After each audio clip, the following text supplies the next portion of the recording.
and welcome to your May 2022 reading, which is the end of May, the beginning of June. We're going to look into the energy of the sun, moon, and rising signs of the Aquarius collective. And so this is a general reading and will not resonate with everyone. Just remember that these energies can be reversed. So you can assign the roles as you please. If it doesn't resonate with you, go to your sun, moon, and rising signs and check those out for your astrology sign. Otherwise, you can get a personal reading from me, which is discounted right now. So check out my website down below and you can see what that is. But this messages are timeless because there is no time in the universe. So we're just reading a time for right now. But whenever you're brought to this reading and this channel, there's something in it for you. At the end of this video, there'll be the retrograde energies that you can take a look at and see where everybody else is swimming in the energy. So let's see where you are. Okay, so, and I'm just pulling cards and just seeing whatever the universe will give us today, okay? So we have something shattered. Maybe there's some shattered dreams, or maybe there was something that made you not as happy. Maybe some disputes, or you felt like you weren't shining very bright. So maybe you're not shining your brightest, which was the Page of Pentacles, which is, yeah, I mean, it's just, you just didn't feel like you were progressing in the way that you wanted to or the way that you had hoped to. And so we have the Seven of Swords right next to that, which is somebody was being an imposter or not really being truthful to themselves. And this can be in the form of keeping secrets for some of you guys. If that's not it, then it could be just withholding information from you or withholding things from you, withholding, I don't know, could be withholding anything. Let's see what else they want to tell us about this situation. Have we healed from this situation? Are we moving forward from this situation? I understand that we're opening up with this situation, but what do we have? Okay. Okay, so we have inner child stuff, and we have let's see, the Eight of Wands right next to that. Is that the Eight? No, it's not the Eight of Wands. I'm sorry, that's the Nine of Wands. Okay, it's kind of like a last stand feeling where you have this this lesson that you were learning. Okay. Or maybe you and the inner child were learning, you're making some decisions about it. Maybe you had some tough decisions, things that you needed to weigh the options about. Maybe you need to look at things that you were avoiding. With the Knight of Pentacles upside down, generally this is the slowest king, but when he's upside down, it means that the energy is moving a bit faster than it would be if it was him upright. And that is the Knight of Pentacles. So you've worked really hard on something. I need to know a little bit more about this. We're going to pull on that. I want to know, like, okay, so you worked on this. So what happened? So it looks to me like you did do something in this energy that we have. Okay, because we have this Knight of Pentacles saying that you did do some work. And it has to do with perfectionism maybe, or maybe somebody's conservatism. Like how somebody being conservative about their ways or trying to put their conservative ways on you. Let's see what else we have. What do we have? Can you explain that? Okay, so you're very powerful in the way that you manifest, and you have the World right next to that. So they're saying that there was some kind of lesson that needed to be learned about this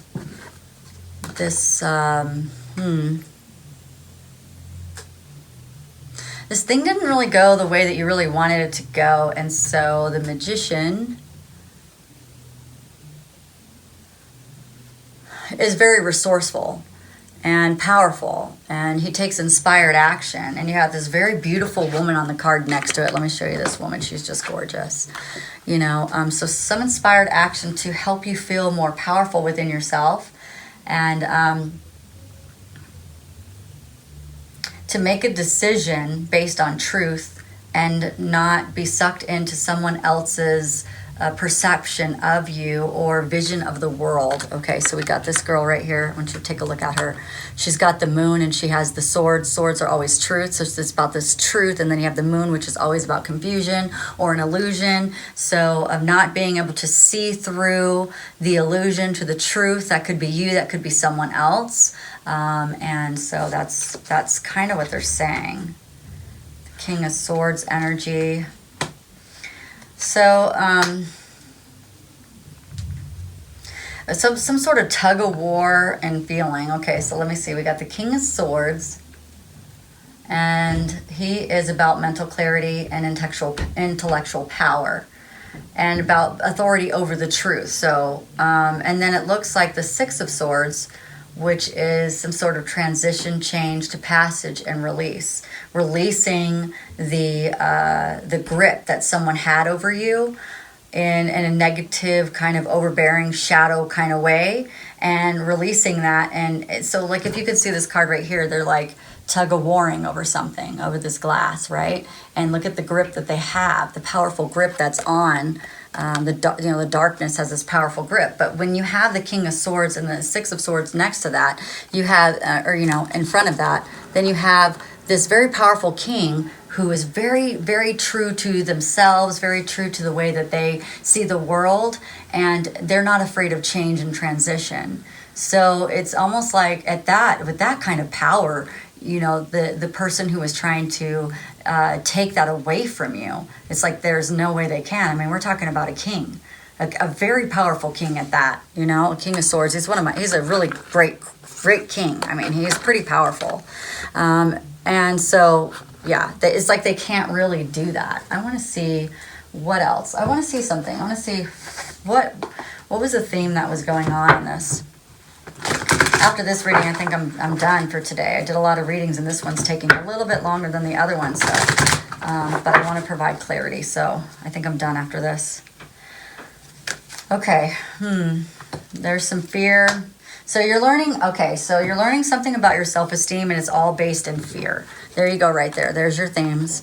Something based in fear, and or something that was said that hurt you and brought you back into that fear mode.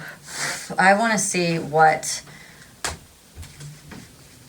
was said to Aquarius that made them have this fear and then have this self-doubt, and then we got this victory. I feel like you got a victory, or you're about to have a victory, or you're about to have more victory. But I don't feel like this is a loss. I don't feel like you've lost anything.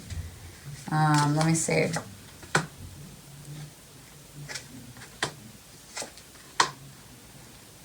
Okay, you were somewhere. You were somewhere, and people or someone or something wasn't right for you. And it's because you can see right through them.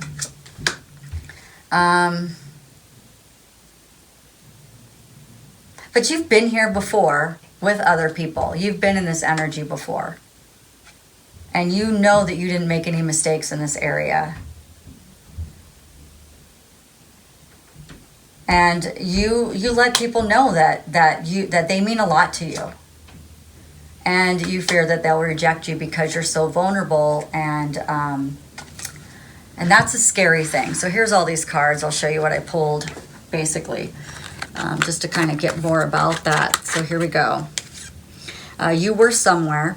Okay, because this card says I can still see you standing there. So, and it's upside down though. So it's just saying that you were somewhere, and they or you maybe you thought that you weren't right for someone, or they thought that you weren't right for someone, or some kind of event or some kind of thing, and it's because you can see through these people, or you can see through. Maybe you went to an event like a concert or something, and it wasn't your vibe, it wasn't your thing, and you were like, yeah. But anyway, you've been here before with people who treated you like this, or treat this energy's been here before, and you know that you didn't do anything wrong, and you're very open, and you tell people how much you mean to them, or they mean to you, and then that there's a fear there though with you doing that they're going to reject you. But here's the thing: it says I love myself enough to walk away. So that's why you did really well. You loved yourself enough not to bow down to these people or this event or these whatever happened to you.